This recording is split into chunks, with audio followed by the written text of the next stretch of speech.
I still have the tape in a lockbox under my bed, but I haven't watched it since 1989. Every time I even look at the plastic case, my chest tightens and I smell burnt copper. By the end of that week in San Pedro, I'd find out the hard way that some things don't stay in the house you find them in. I was 23, living in a cramped apartment in Long Beach, California. I only took the freelance photography job because my little sister, Maya, needed textbooks for her first semester of college. I promised her I'd stop taking sketchy gig economy jobs after this one. A woman named Jackie called me on a Tuesday. She sounded exhausted, her voice cracking over the line. "Can you just come document the property damage?" she asked. "My landlord won't believe me." She lived in a small duplex on 11th Street. When I pulled up, the neighborhood looked completely normal.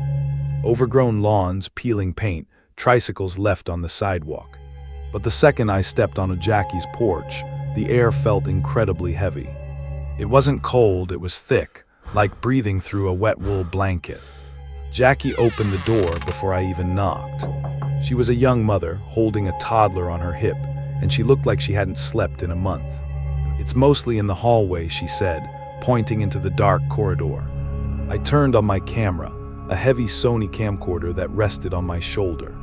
The battery indicator showed a full charge. I stepped inside, the floorboards groaning under my boots. The smell hit me immediately. It smelled sweet, almost like burnt copper and old pennies, which somehow made it worse.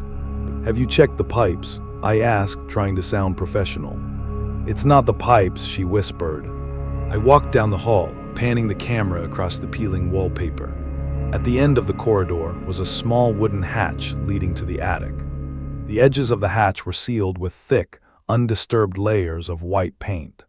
Nobody had opened it in decades, and I noted that detail specifically. That's when the camcorder let out a low beep. The battery light was flashing red.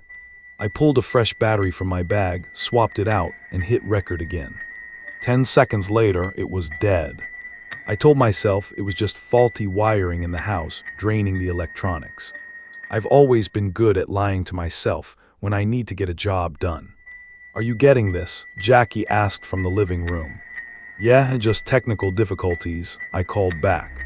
I lifted the heavy camera again, relying on the backup film reel. As I framed a shot of the hallway, I saw it through the viewfinder. A shadow standing right under the sealed attic hatch. It wasn't a trick of the light, it was solid, blocking the baseboard behind it. I lowered the camera, but the hallway was completely empty. I lifted it again, and the shadow was there, and it was closer. My hands shook so bad I nearly dropped the rig. "Jackie," I said, my voice barely working. She didn't answer. Instead, I heard a loud, violent thud from directly above my head. It came from inside the sealed attic. Dust showered down onto my shoulders.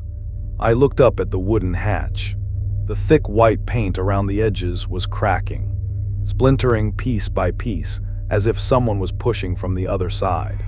"You need to leave," I yelled, stumbling backward. But my boots felt glued to the floorboards. The air pressure in the hallway dropped so fast my ears popped. The hatch burst open with a deafening crack. A wave of that freezing, burnt copper smell washed over me. Something dropped from the darkness above. Not a person, a mass of dark, dripping green fluid that hit the carpet.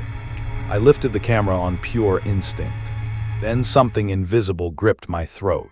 It wasn't metaphorical. I felt thick, icy fingers wrap around my windpipe. I was lifted a full 2 inches off the floor. My vision blurred, black spots dancing in the corners of my eyes. I kicked out, my boot smashing into the hallway wall.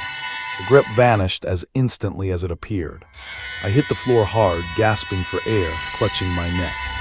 I didn't bother packing my gear. I grabbed the camera and ran. I dragged Jackie and her kid out the front door, not looking back. We stood on the sidewalk in the blazing afternoon sun. "It doesn't want anyone in there," she whispered, shaking uncontrollably. I drove back to Long Beach in complete silence, checking my rearview mirror every 3 minutes. I locked my apartment door, engaged the deadbolt, and collapsed on the couch. The microwave clock read 4:15, and I remember that clearer than anything. I called Maya to tell her I had the money, but it went straight to voicemail. "I'm done with these jobs, Maya," I told the machine. "I promise." I poured a glass of water, my throat still burning where the invisible hands had squeezed. I needed to know what I had caught on the film reel. I took the camera into my darkroom, a converted spare closet in my apartment.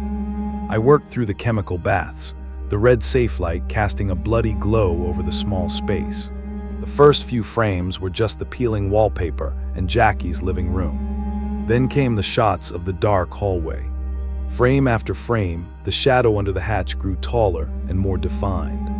It was an older man, wearing a torn, heavy coat, his face completely obscured by darkness. I hung the strips up to dry, my hands trembling violently. I remembered my lie from earlier, that I was good at lying to myself. I couldn't lie about this, because the man was undeniably real. Jackie moved out of the San Pedro house 3 days later.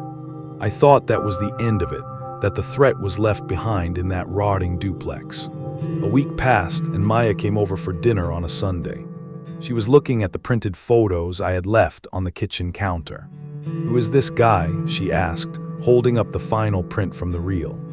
I walked over, wiping my hands on a dish towel. "That's the shadow from the hallway," I said. Maya frowned, tilting the photograph toward the overhead light. "No," she said softly, "look at the background." I snatched the photo from her hands, my stomach dropping into absolute nothingness. The man in the torn coat wasn't standing in Jackie's hallway with the peeling wallpaper. The background behind him was my living room couch. He hadn't been standing in front of me in San Pedro. The camera had caught him standing directly behind me, inside my own apartment. If this story stayed with you, please subscribe, hit like, share it with someone who needs to hear this. I'll see you soon.